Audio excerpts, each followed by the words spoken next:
Hey, it's, what is it?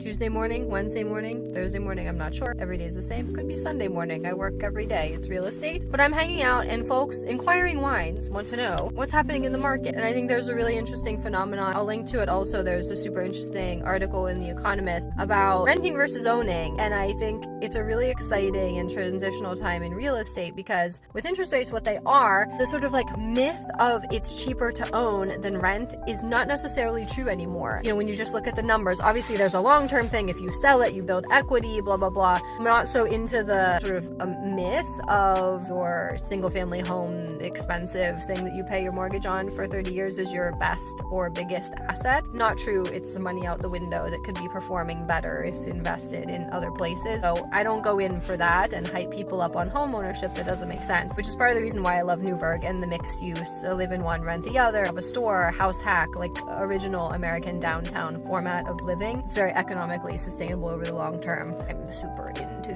But I digress. The point is, I think there's an interesting phenomenon in the market where a very sophisticated, affluent, and discerning class of renters is going to be very active in the American housing market, probably over the next 10 or so years, because folks will rent, they'll get good leases, they'll move in, they'll get comfortable, and renting will make sense for them over the long term. And I think it's an interesting moment to look towards some European and other international countries where renting is really a stable option in the market over the long term. So it's kind of a model that is popular in bigger cities and in Europe that I think the US more broadly is going to be learning from over the next 10 years. So get ready.